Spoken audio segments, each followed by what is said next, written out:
Morning. Hello. My name's Francesca Orme. I'm a jewellery specialist at Doerr Dallas Valuations.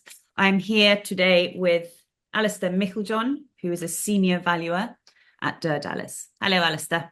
Good morning, Francesca. How are you Good this morning? morning. Very well, thank you. Good. Well, we're on today because I wanted to ask you some questions about Doerr Dallas and the valuation world and the valuations that we are in. So, can I ask you quite a broad question originally? What is a valuation and what valuations did Dallas do? What do we do for clients? Very broad. Absolutely. Well, to be honest, there are so many different types of valuation and so many different types of purpose for valuation that we look at things such as insurance valuations, probate valuations, valuations for family division, and on all such like. They all take up an incredibly different kind of place in the market. Now, we'll focus on what primarily I think we do probably most of, which is an insurance valuation. So for clients that have acquired numerous amounts of items over the years, or they've inherited items, or they just merely want to have a look at the collections that they've actually taken in over the last few years, it's an incredibly useful exercise in order to find out exactly what the value of their property contents are. In the event of a loss or a partial loss, or even unfortunately a total loss, they can accurately represent to their insurer what the value of the items in the property is, Okay. or unfortunately in some circumstances was. Okay. Because I have had the question, well, why do I need a valuation? I'm not selling anything. Yeah. You're getting a valuation on your house or on your car. So what do I need a valuation for? So thank you. Primarily insurance. But who else would I show my valuation to other than an insurer? Why else would it be important?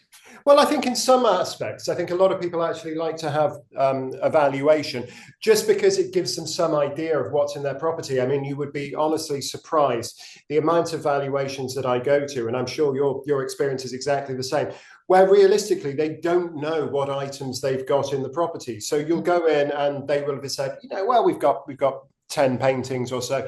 Transpires they've got far more than that, and actually the value far exceeds what they could ever need. Now, whilst for insurers it's particularly useful, but I think just in terms of knowing what you have potentially in the future, people looking at family planning, just so they've actually got a look at a document that they can say, this is what's in the property. At some stage, we might have to look at inheritance tax. At some stage, we might have to look at gifting this. At some stage, we might have to look at which child is going to get what and who gets the family jewelry, who gets the silver and who gets the Picasso. It's Actually, it's a that's an question that interesting happens. point now you said about silver, because I had a client the other day that had a valuation and they said, well, apparently the price has gone up. So Mm-hmm. can you tell me why a client might need a revaluation? If we put the value on it, why would they suddenly need it revalued? Can you say why that would happen and how often they might need to have it revalued? Because it's pretty unknown, isn't it? Markets change dramatically, and as I'm sure every single one of our specialists, so whether you be in jewelry, whether David Dallas in old masters, whether No. Jenny Knott in silver, myself in watches, will tell you that over time valuations change and values change, desirability changes, trends change, and all of these things have a massive impact on the valuation that you would provide. Now, we have to look at things for specific purposes. So if we're talking about insurance valuations, we are looking at the value that somebody would have to reasonably pay to replace something. So when looking at an item such as silver, we would say, okay, well, how would you go and replace this? So we would look at the client and we would say, okay, how would you realistically go and replace this? And when we're talking about increases over the years, it might be the case with silver, for example, as we know, the material cost of silver has gone through the roof over the past year. However, it's not just that we take into consideration. It's actually what you would need to do as a client in order to go to a retailer and purchase it. We, in our world, have some knowledge of working in auctions and some knowledge of how auctions work. However, the value in those kind of aspects for an insurance valuation would have very little bearing on what somebody would pay to replace it. However, in valuations such as probate, IHT or family division, etc., they would have a significant amount of bearing in it. I remember a valuation, we were there for an insurance valuation, but there was something the client was completely surprised. Wow, didn't want to realize they had this, that ended up going to a different type of valuation. So I'm talking about the difference between a market valuation and insurance valuation. Have you had much experience of that in your when you've gone to see clients, that people that really don't know what they want until they find out what they've got, and then. Absolutely. I think one of the things about being a valuer is constant adaptability. And I think you'll hear every one of our valuers actually say that, in the fact that when you arrive at a property, you have a rough outline, and it would be unfair to expect a client to know exactly what they have, because your job as a valuer is to go and assess that. Now, as you will know as well, when you go into a property, you've got an interpretation of what the client may have said about what's there.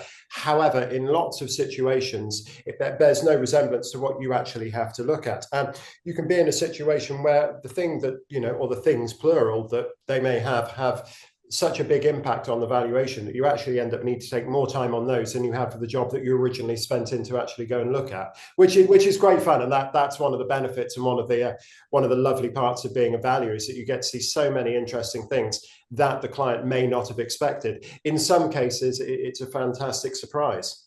Yeah, yes, and I have examples of that in my, I've seen examples of that, which is just fabulous. At the same time, there have been bad situations where someone hasn't had something valued recently, and it's meant that, for insurance, for example, and so I do feel that this is an important thing for us to talk about for clients, because will you explain how, when someone initially comes to us in the unknown, we could do what we call a walkthrough valuation, where we then can analyze? Can you explain a little bit about that?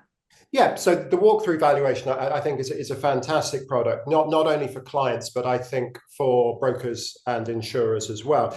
Because what the walkthrough validation does is it offers a client the ability to look at what they already have in terms of their figures and their contents. They will have a rough outline. Where that figure has come from does vary wildly. I mean, I still go to clients these days and I'm looking through their schedule, and I ask the question, where did this figure come from? And they said, I don't know, it's a finger in the air scenario about 10 years ago, and we've just updated it from then. And it's just been index linked. And you start to think, oh gosh, okay, well, we really need to look at some of these areas in detail. Now, what we do when we do look at the walkthrough, we'll go around the property and we'll look through the figures they've got. So whether they've got £100,000, let's say, in paintings, we'll look at that and think, okay, well, this can't be right. There's certain such here. There's a Banksy over there. There's this there. There's this there. And you think, okay, well, this can't be right. But if the figures were done 10 years ago, it makes sense that these figures weren't right. Yeah. So we'll look at each kind of section and go around the house, room by room, section by section, making sure that these items are within the boundaries of what was already scheduled. And if it's not, we will make recommendations as to where those items are placed in. We do a lot of advising as well, Derek. Sorry to interrupt, but we do advise, recommend, but we don't obviously enforce anything, but it's just the walkthrough just to advise, look, and the walkthrough basically will give a recommendation as to the figure. It doesn't identify and specify every single item in the property as a full valuation would. However, what it does do is identify, depending on the time scale that we're there and depending on the size of the property, it identifies 10, 15 items of significant value that one would have to actually specify in their policy. Now, different insurers work on different bases for the amount that items need to be specified over. For some, it's 15,000. For some, it's 20,000. For some, it's 50,000. So we would look at it depending on the client, and we would obviously work with the client to make sure that it was, time effective, but also make sure that they were covered correctly. What it doesn't do is identify every single individual item. But what it does do is give a very, very good overview. And effectively, the goal of that is to make sure the bottom line is, should you suffer a total loss, then you will actually be covered for the amount in that total loss. Alastair, can I ask, what sort of items do you look at in the walkthrough valuation? Do you look at jewellery, for example? Yep. So the great thing about a walkthrough valuation is, and as I said before, we look at items category by category. So we will look at paintings. We will look at everything that you'd expect us to look at, such as paintings, such as silver, such as items of ceramics, such as glassware. But we'll also look at the general contents. And general contents is one of those sections that really is horrendously overlooked. And if as brokers or insurers, you've seen any of my videos before about why underinsurance is such a massive problem, it's items such as this that commonly get overlooked, such as, and it sounds really boring, Francesca, such as curtains, carpets, washing machines is my favorite one to talk about. But the way in which these things, yes, well, yeah, close, exactly. The way in which these things increase in prices is so ridiculous. And I think since COVID, and I hate to use, the term COVID, but since, around 2019, 2020, the prices of these things have increased so much. And what I feel it's really important to do is to get that general contents figure right, but also get all of the other sections that we're looking at, such as the fine arts, such as the silver, such as the glassware, such as the ceramics, and put them all in the right category. Now, an example that I use quite commonly is you would never pay the same amount of premium on a £100,000 grand piano in your living room as you would as £100,000 in general contents. And you would be surprised how many clients I go to see that have got all of these things just whacked into general contents, and they're paying the most ridiculous premium on them. So the great thing about a WTV is it actually puts everything in the right section, and you're paying the correct premium on it, which is one of the massive benefits of the actual valuation itself. What if there's an outbuilding? What if there's, anything in the garden? Would you cover that as well? Absolutely. So we will have a look at the outbuildings. So a lot of our clients, for example, have, outdoor furniture, barbecues, things like that. You'd be surprised you wouldn't be surprised. I mean, the cost of these things now runs into the tens of thousands in some properties. And to replace those, and they are the things that unfortunately people do get stolen. Items in sheds, ride-on lawnmowers. Out in the Cotswolds, for example, we have issues with people stealing mowers and tractors and things like that quite regularly. And those are one of the things that we would cover. Also, we would look at the buildings as well, not as a valuation, but we would take into consideration, obviously, what the most recent valuation of the property was and whether or not the client thinks it's applicable. And that would indicate to the insurer or the broker whether a proper property valuation would actually need to be done. We would also ask questions relating to security. So it's another good thing for the insurer or the broker just to have up-to-date knowledge where those questions were asked from the insured as to what their security currently was. So if, for example, since the last time a broker had visited, they'd updated their safe, or maybe they're now on the modern equivalent of Redcare, or whether or not they used to not have an alarm or CCTV, now they do. It basically is, it's not a valuation from a property perspective, but it gives the broker or the insurer a good update as to where the client is currently. So would Dallas be in touch with the insurer about this, or is this something, for example, in terms of the safes, is this something that Doerr Dallas knows about, or that is something that a client has to speak to the insurer about? How does that work? So the information that we request when we actually go to a client, we would record that. We don't record the safe details. We would only record if there was a safe or there wasn't one. It would be up to the insured to actually communicate that with the insurer or the broker. However, in the instance where a broker or an insurer has instructed us to do the actual valuation itself, we would converse directly with them. If the client obviously has, then we would converse directly with the client. It's a great product because you can either instruct us to do it as a client, or you can instruct us to do it as an insurer stroke broker. That's fab. Okay, and if, for example, there's a very valuable sculpture in the garden, does Dallas have the right people, or do you need to outsource people? There are certain circumstances, and again, I revert back to my comment of when it's not always the case that a client knows what they have. And when you have a walkthrough validation, walkthrough valuation done, what would happen is a general experienced senior valuer such as myself would come out and look at the property. But one of the benefits of being an experienced valuer is knowing where my realms of expertise actually fall by the wayside a little bit. So in some circumstances, I would need to call on one of our experts who are experts in these fields. And in those circumstances, we may have to refer to the client and say, we need to get somebody important to look at this, as has happened, I think, in some circumstances where you and I have been on a call together and we've had to look at things from a slightly different perspective, because sometimes in some circumstances, there are items within a property that fall into such a huge financial price range that you would need to get it right. And getting it right involves getting the right experts, thankfully, which we have all of at Doerr Dallas. Yeah, fabulous.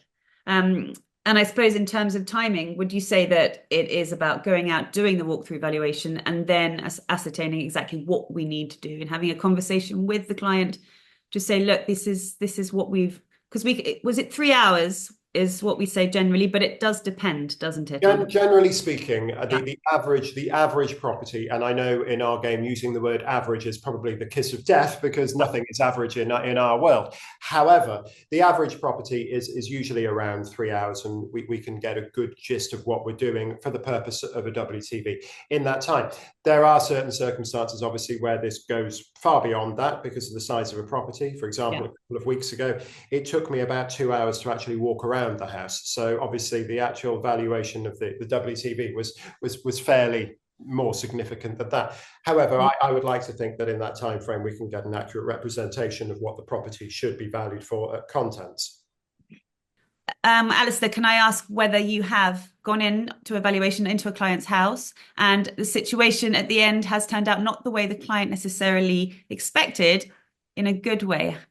Absolutely. I think the amount of unexpected situations you fall into with valuations, especially walkthrough valuations, is, there have been numerous amounts. I think I remember a few years ago, you and I think, were on a valuation in southwest London, and we were kind of looking around the property at various kind of items that were there, and we were looking through a coin collection, and Yes, in there basically, I won't go into too much detail, but effectively came out of that realizing that there was something worth a significant amount of money, and paid for his two daughters to go to university for 4 years each. So I think in terms of that, that's a fairly happy situation.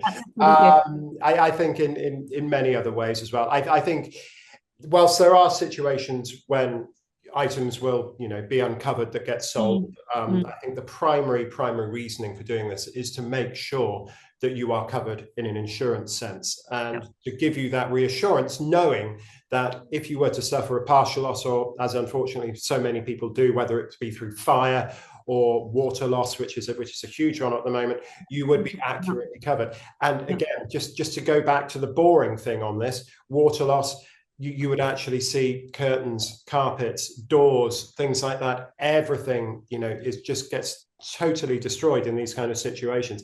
I've been to post-loss assessments where it's happened and people haven't had a valuation done prior to this happening. And it's catastrophic. It really is. People don't really think about water damage, do they? Don't think about that. It's always fire, robbery. But actually, I've been on a couple of jobs recently where it has been water damage. Serious damage. Significant amount. And we're seeing now with plumbing that was done in the 1960s getting towards the end of its natural life and things falling apart. And unfortunately, this is what causes the biggest problems. Water leaks where people have gone on holiday and literally boilers on top floors of houses, literally leaking water for 2 weeks. And that is where you have such huge losses. And the wealth of underinsurance on this is just absolutely astonishing. You wouldn't believe the amount of underinsurance that we see on this. And for our clients now, to making sure that they're accurately covered is so important. Yeah, and we're so excited to do it, to be honest, because it's horrible when somebody is in the situation where they're not covered correctly. So absolutely. Fabulous. Thank you very much, Alastair. Not at all. I look forward to seeing you soon. And yes, and please get in touch with the office, with Doerr Dallas, if you'd like to have any more questions. Thank you, Francesca. Speak to you soon. Cheerio. Bye.